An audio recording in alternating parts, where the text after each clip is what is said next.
Bonjour à toutes et à tous, chers amis. Donc, on va partager aujourd'hui le repas du Seigneur, la scène. Donc, et, le dernier repas que Jésus a pris avec ses apôtres avant de monter sur la croix, de mourir. Voilà. Donc, alors on peut se demander pourquoi Jésus a tenu absolument à manger donc ce repas avec ses apôtres juste avant de mourir, mais tout simplement parce que c'était la fête juive, la fête de la Pâque, Pessa, ou la fête des pains sans levain, où c'était donc un commandement de Dieu dans l'Exode, où les Juifs, donc, et Jésus était juif, ses apôtres aussi, donc devaient fêter, commémorer maintenant la sortie d'Égypte avec Moïse, et c'est ce qu'on va lire dans le livre de l'Exode, au chapitre 12, versets 1 à 20. L'Éternel dit à Moïse et à Aaron dans le pays d'Égypte, ce mois-ci sera pour vous le premier des mois, il sera pour vous le premier des mois de l'année. Parlez à toute l'assemblée d'Israël et dites, le 10e jour de ce mois, on prendra un agneau pour chaque famille, un agneau pour chaque maison. Si la maison est trop peu nombreuse pour un agneau, on le prendra avec son plus proche voisin, selon le nombre de personnes. Vous compterez pour cet agneau d'après ce que chacun peut manger. Ce sera un agneau sans défaut, mâle, âgé d'1 an. Vous pourrez prendre un agneau ou un chevreau, et vous le garderez jusqu'au 14e jour de ce mois, et toute l'assemblée d'Israël l'immolera entre les deux soirs. On prendra de son sang et on en mettra sur les deux poteaux et sur le linteau de la porte des maisons où on le mangera. Cette même nuit, on en mangera la chair rôtie au feu, on la mangera avec les pains sans levain et les herbes amères. Vous ne le mangerez point à demi-cuit ou bouilli dans l'eau, mais il sera rôti au feu, avec la tête, les jambes et l'intérieur. Vous n'en laisserez rien jusqu'au matin, et s'il en reste quelque chose le matin, vous le brûlerez au feu. Quand vous le mangerez, vous aurez vos reins sains, vos souliers aux pieds et votre bâton à la main, et vous le mangerez à la hâte. C'est la Pâque de l'Éternel. Cette nuit-là, je passerai dans le pays d'Égypte, et je frapperai tous les premiers-nés du pays d'Égypte, depuis les hommes jusqu'aux animaux, et j'exercerai des jugements contre tous les dieux de l'Égypte. Je suis l'Éternel. Le sang vous servira de signe sur les maisons où vous serez. Je verrai le sang et je passerai par-dessus vous, et il n'y aura point de plaie qui vous détruise quand je frapperai le pays d'Égypte. Vous conserverez le souvenir de ce jour et vous le célébrerez par une fête en l'honneur de l'Éternel. Vous le célébrerez comme une loi perpétuelle pour vos descendants. Pendant 7 jours, vous mangerez des pains sans levain. Dès le premier jour, il n'y aura plus de levain dans vos maisons, car toute personne qui mangera du pain levé du premier jour au 7e jour sera retranchée d'Israël. Le premier jour, vous aurez une sainte convocation, et le 7e jour, vous aurez une sainte convocation. On ne fera aucun travail ces jours-là. Vous pourrez seulement préparer la nourriture de chaque personne. Vous observerez la fête des pains sans levain, car c'est en ce jour même que j'aurai fait sortir vos armées du pays d'Égypte. Vous observerez ce jour comme une loi perpétuelle pour vos descendants. Le premier mois, le 14e du mois au soir, vous mangerez les pains sans levain jusqu'au soir du 21e jour, et pendant 7 jours, il ne se trouvera point de levain dans vos maisons, car toute personne qui mangera du pain levé sera retranchée de l'assemblée d'Israël, que ce soit un étranger ou un indigène. Vous ne mangerez point de pain levé dans toutes vos demeures, vous mangerez des pains sans levain. Voilà.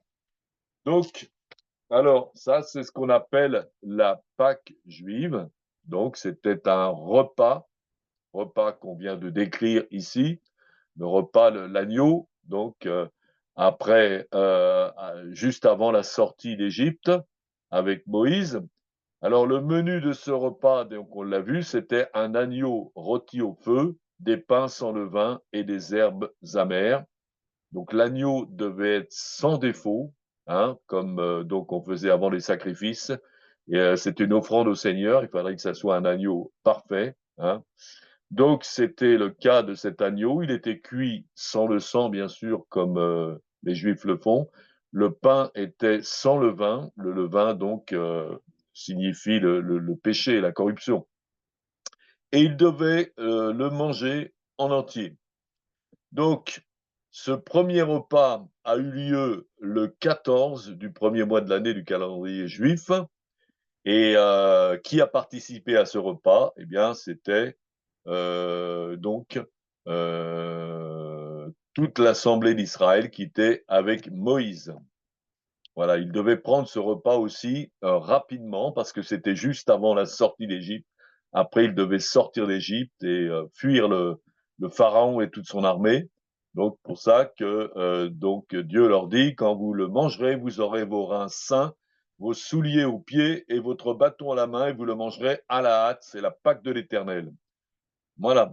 Et donc l'Éternel, cette nuit-là, eh bien, il est écrit, je passerai dans le pays d'Égypte et je frapperai tous les premiers-nés du pays d'Égypte, depuis les hommes jusqu'aux animaux, et j'exercerai des jugements contre les dieux de l'Égypte. Je suis l'Éternel. Voilà.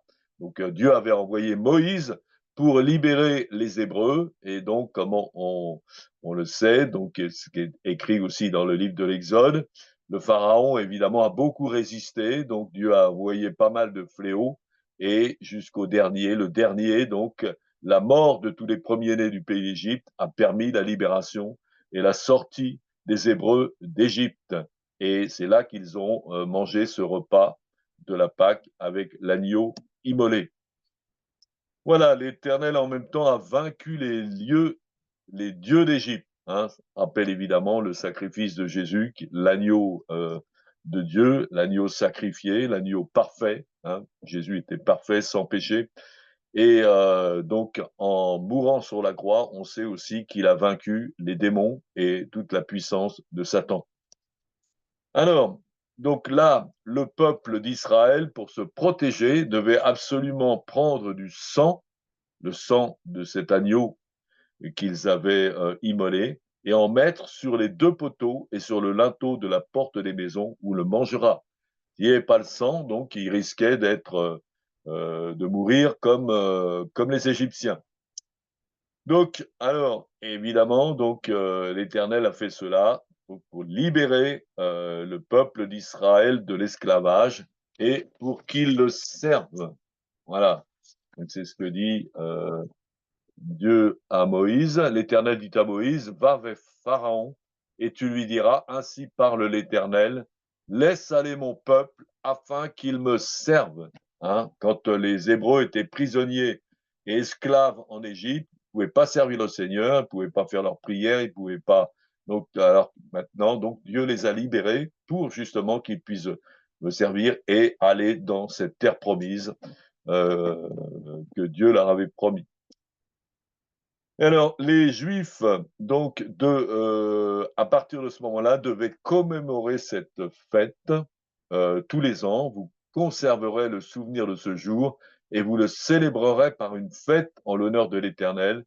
Vous le célébrerez comme une loi perpétuelle pour vos descendants. Hein. Donc, c'est cette fête que les Juifs célèbrent tous les ans au même moment, le 14 du premier mois. Et cette fête s'appelle Pessa, la Pâque, la fête des pains sans levain, qui dure 7 jours.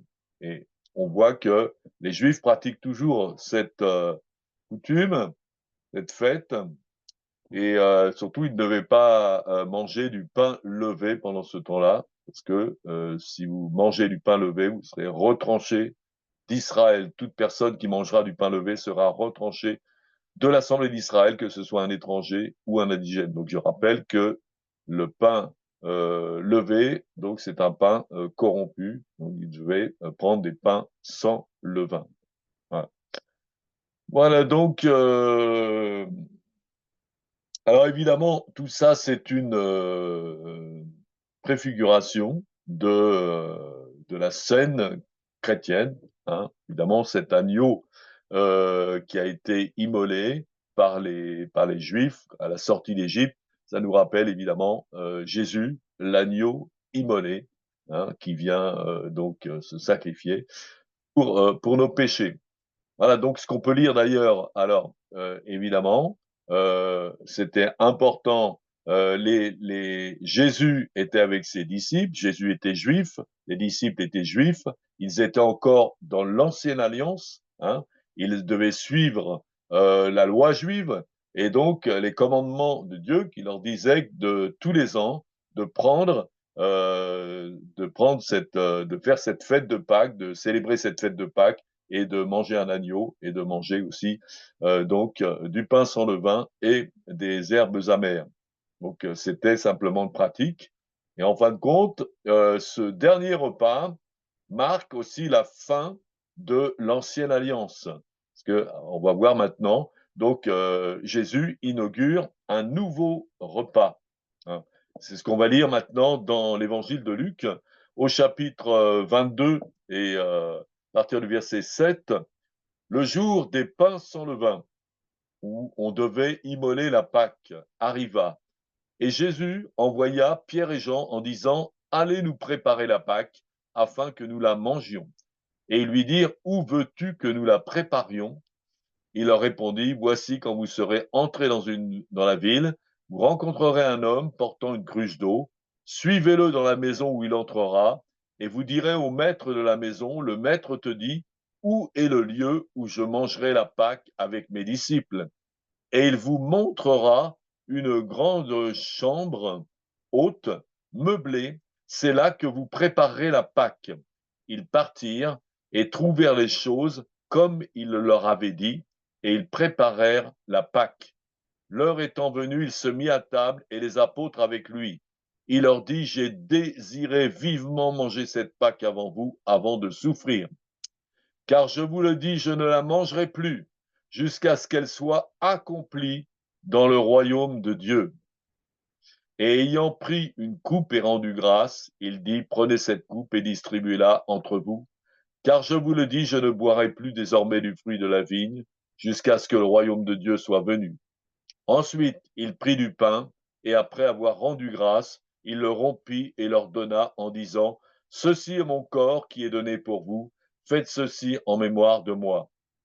Il prit de même la coupe après le souper et la leur donna en disant, cette coupe est la nouvelle alliance en mon sang qui est répandue pour nous. Voilà, donc une nouvelle alliance. Hein.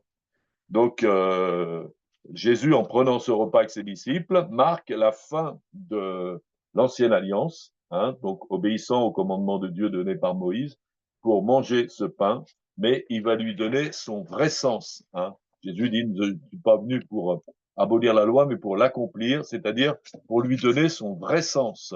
Hein. Et cet agneau qui a été sacrifié par les Juifs avant la sortie d'Égypte représente évidemment, comme on l'a dit, l'agneau de Dieu qui est Jésus, le Fils de Dieu, crucifié pour nos péchés. Donc, la Pâque va être accomplie dans le royaume de Dieu à partir du moment où Jésus sera crucifié. Hein. La Pâque sera accomplie. Le vrai sens de la Pâque est donné. Donc, le rapport entre la crucifixion de Jésus et la Pâque, bien sûr, il est clair. Jésus est l'agneau de Dieu sacrifié pour le péché du monde, hein, comme le dit Jean-Baptiste. Le lendemain, il vit Jésus venant à lui et il dit, voici l'agneau de Dieu qui ôte le péché du monde. Voilà. Donc, cette Pâque juive faisait partie de l'ancienne alliance, mais maintenant, donc, Jésus introduit la nouvelle alliance, une nouvelle façon de faire, une nouvelle façon de célébrer non plus la sortie d'Égypte, mais la mort de Jésus sur la croix. Voilà. Alors, donc, la Pâque juive, donc ça s'arrête là. Hein, on n'est plus tenu de la pratiquer, ce n'était que l'ombre des choses à venir, comme le dit l'apôtre Paul dans les Colossiens au chapitre 2, verset 16, que personne donc ne vous juge au sujet du manger et du boire, au sujet d'une fête, d'une nouvelle lune ou des sabbats, c'était l'ombre des choses à venir, mais le corps est en Christ. Voilà, alors, le pouvoir du sang de l'agneau dans l'Exode, c'était de protéger les Juifs de la colère de Dieu et de la mort, hein. Et nous voyons maintenant que le pouvoir du sang du Christ dans la nouvelle alliance, eh bien, c'est de nous protéger du péché et de ses conséquences éternelles, hein. Comme il est écrit, donc, dans 1 Jean 1,7, mais si nous marchons dans la lumière, comme il est lui-même dans la lumière, nous sommes mutuellement en communion et le sang de Jésus, son Fils, nous purifie de tout péché. Voilà la puissance du sang aussi, nous protège du diable et il nous délivre de la colère de Dieu. Celui qui croit au Fils a la vie éternelle, celui qui ne croit pas au Fils ne verra point la vie, mais la colère de Dieu demeure sur lui. Donc, dans l'ancienne alliance, on devait manger la Pâque chaque année en souvenir de la sortie d'Égypte. Voilà. Mais cette fois-ci, euh, donc, on peut la prendre n'importe quand, hein, comme Paul va nous le dire tout à l'heure dans un texte, toutes les fois que vous en mangerez, etc. Donc ça peut être tous les jours, ça peut être bon, il y en a qui le font une fois par tous les dimanches, d'autres une fois par mois, mais peu importe, ça peut être très fréquent et nous verrons qu'il y a vraiment une bénédiction à travers ce repas. Alors c'est ce que l'apôtre Paul nous dit dans le livre des Corinthiens, donc 1 Corinthiens chapitre 11, 23, car j'ai reçu du Seigneur ce que je vous ai enseigné. Donc Paul n'était pas avec Jésus quand il a pris le premier pas, le premier repas avec ses apôtres, mais il a reçu par révélation tout ce qui s'est passé et Dieu lui a donné d'enseigner, de donner la véritable sens, la véritable explication de ce repas. Donc c'est Paul qui va la donner. Donc j'ai reçu du Seigneur ce que je vous ai enseigné, c'est que le Seigneur Jésus, dans la nuit où il fut livré, prit du pain, et après avoir rendu grâce, il le rompit et dit, ceci est mon corps qui est rompu pour vous. Faites ceci en mémoire de moi. De même, après avoir soupé, il prit la coupe et dit, cette coupe est la nouvelle alliance en mon sang. Faites ceci en mémoire de moi toutes les fois que vous en boirez. Car toutes les fois que vous mangez ce pain et que vous buvez cette coupe, vous annoncez la mort du Seigneur jusqu'à ce qu'il vienne. C'est pourquoi celui qui mangera le pain ou boira la coupe du Seigneur indignement sera coupable envers le corps et le sang du Seigneur. Que chacun donc s'éprouve soi-même, et qu'ainsi il mange du pain et boive de la coupe. Car celui qui mange et boit sans discerner le corps du Seigneur mange et boit un jugement contre lui-même. Et c'est pour cela qu'il y a parmi vous beaucoup d'infirmes et de malades, et qu'un grand nombre sont morts. Si nous nous jugions nous-mêmes, nous ne serions pas jugés. Mais quand nous sommes jugés, nous sommes châtiés par le Seigneur, afin que nous ne soyons pas condamnés avec le monde. Ainsi, mes frères, lorsque vous vous réunissez pour le repas, attendez-vous les uns les autres. Donc, voilà, donc c'est quelque chose d'extrêmement sacré, évidemment, ce repas, pas prendre n'importe comment. Il y a un sens, et il y a aussi un risque beaucoup pour ceux qui le feraient. Et donc, dans cette nouvelle alliance, nous sommes plus censés donc euh, manger un agneau et puis manger du pain sans levain et des herbes amères, mais nous sommes censés partager le pain et le vin comme le Seigneur l'a fait dans son dernier repas. Donc, la fréquence, on l'a dit tout à l'heure, ben, ça peut être n'importe quand, c'est pas précisé, toutes les fois que vous en mangerez. Ça peut être chaque fois, peut-être une fois par jour, peut-être même plusieurs fois. Voilà. Alors, qu'est-ce que nous célébrons quand nous partageons ce vin? Nous célébrons plus la sortie d'Égypte et la délivrance d'Israël, mais nous célébrons, nous annonçons la mort du Seigneur.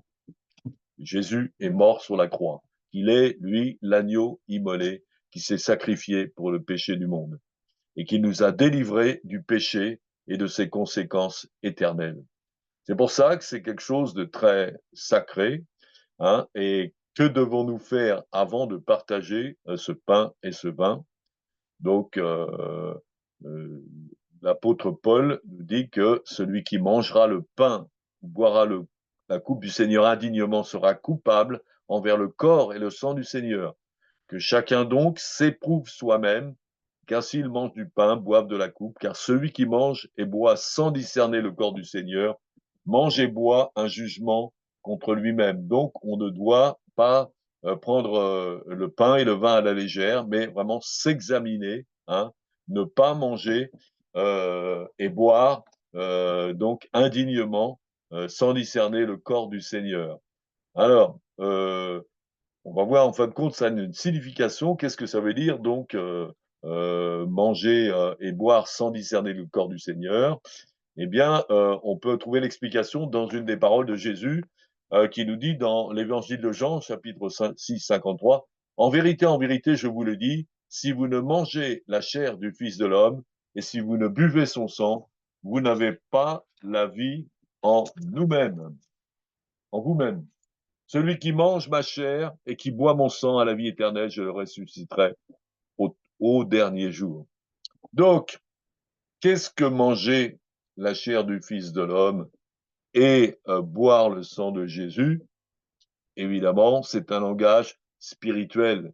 Hein, il ne s'agit pas je sais que les catholiques disent que Jésus est vraiment en chair et en os, si on veut, dans l'hostie ainsi que le vin, mais c'est pas du tout ça ce que ça veut dire. Hein, c'est pas parce que vous allez vous nourrir des hosties à tout bout de champ que vous allez prospérer, grandir spirituellement. Non, donc, manger la chair du Fils de l'homme, hein. Jésus nous dit, l'homme ne vivra pas seulement de pain, mais de toute parole qui sort de la bouche de Dieu. Donc, ce pain représente la parole de Dieu. Et la parole de Dieu, il dit que le Verbe s'est fait chair. Jésus s'est fait homme, s'est fait chair. Donc, il est lui-même la parole de Dieu. Donc, manger la chair du Fils de l'homme, c'est se nourrir de la parole de Dieu, évidemment. C'est ça qui va vous faire grandir spirituellement. Hein, c'est ça qui va vous nourrir véritablement. Et donc, le pain que l'on partage à la scène, à la Sainte Seine, c'est la parole de Dieu. Donc, qu'est-ce que manger indignement le pain, ce pain? Eh bien, ce n'est pas obéir et ne pas mettre en pratique la parole de Dieu.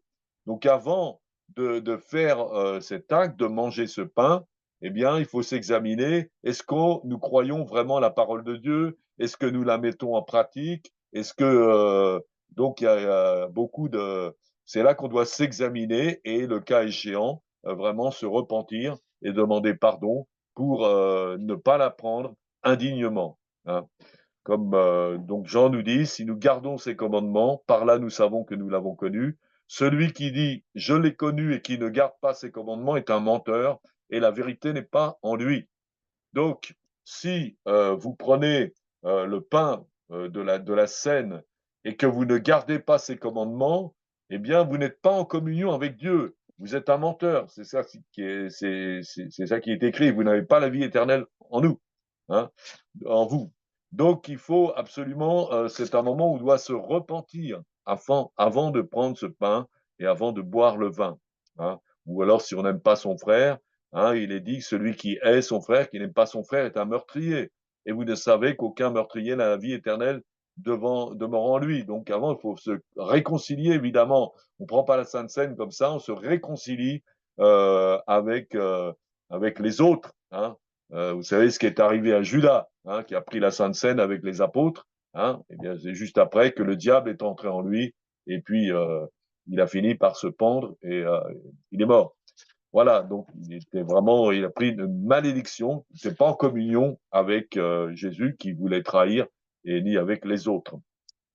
Donc le vin, le pain que l'on partage représente la parole de Dieu, le vin que l'on partage représente le sang de Jésus. Alors qu'est-ce que boire la coupe indignement? Eh bien, il est écrit que c'est le sang de Jésus qui nous purifie de toute iniquité. Comme il est écrit, 1 Jean 1,9, si nous confessons nos péchés, il est fidèle et juste pour nous les pardonner et nous purifier de toute iniquité. Comme il est dit aussi, si nous marchons dans la lumière, comme il est lui-même dans la lumière, nous sommes mutuellement en communion. Et le sang de Jésus, son Fils, nous purifie de tout péché. Le sang de Jésus nous purifie de tout péché, à condition évidemment de confesser ses péchés. Hein. Si vous confessez pas votre péché, vous ne reconnaissez pas votre péché, vous êtes purifié de rien du tout. Et c'est là qu'il y a un grand risque. Hein. Qu'est-ce que nous risquons si nous prenons le pain et la coupe indignement? Ben, comme l'apôtre Paul l'a dit, nous risquons l'infirmité, la maladie et la mort. Donc, c'est écrit, car celui qui mange et boit sans discerner le corps du Seigneur mange ou indignement, mange et boit un jugement contre lui-même. C'est pour ça qu'il y a parmi vous beaucoup d'infirmes, de malades, et un grand nombre sont morts. Donc on n'invente pas, c'est écrit. Si nous nous jugions nous-mêmes, nous devons nous juger nous-mêmes, nous ne serions pas jugés. Mais quand nous sommes jugés, nous sommes châtiés par le Seigneur afin que nous ne soyons pas condamnés avec le monde. Voilà, donc c'est très important avant de prendre la scène, avant de prendre le pain et le vin. Donc, dit que, on reconnaît, on rappelle la mort du Seigneur sur la croix. Pourquoi il est mort? Il est mort justement pour nous. Il est mort pour que nous soyons délivrés du péché et de ses conséquences éternelles. Mais il faut aussi donc le prendre dignement, c'est-à-dire le prendre en communion avec Dieu, nous repentant maintenant de nos péchés, confessant nos péchés avant de le faire. Et ensuite, on peut à ce moment-là recevoir une bénédiction et prendre le pain et le vin. Si nous sommes en relation avec Dieu, en communion avec les frères, eh bien, c'est une bénédiction. Nous devons avoir beaucoup de bénédictions, beaucoup de révélations, aussi des guérisons. Si c'est pas le cas, eh bien, c'est le contraire. Voilà. Et Dieu nous châtie, hein, comme il est écrit, pour nous pousser à la repentance. Vous pouvez quelquefois, le fait de prendre indignement le repas du Seigneur, ça peut vous entraîner à être malade ou même à aller vers la mort. Et c'est là peut-être que vous pouvez réfléchir et que vous pouvez encore, avant de mourir, vous convertir, confesser votre péché et revenir maintenant en ayant une bonne relation avec Dieu et avec les frères. Et à ce moment-là, vous pouvez être sauvés. Hein, parce qu'il est dit que nous sommes châtiés par le monde afin que nous ne soyons pas condamnés avec le monde. Hein. Le monde est condamné, pourquoi? Parce qu'il ne croit pas. Il ne croit pas en Jésus. Hein. Celui qui croit, donc qu'on a dit, il a la vie éternelle. Celui qui ne croit pas, la colère de Dieu demeure sur lui. Donc si vous écoutez cette parole et vous ne croyez pas, vous n'avez pas donné votre vie au Seigneur, vous ne marchez pas avec le Seigneur, vous êtes en danger de mort. Donc repentez-vous et revenez vers le Christ et croyez-le et marchez avec lui. Voilà. Que Dieu vous bénisse et que, comme on dit, à bon entendeur salut. Et donc, à bientôt pour la prochaine fois. Très bonne journée à tous. Au revoir.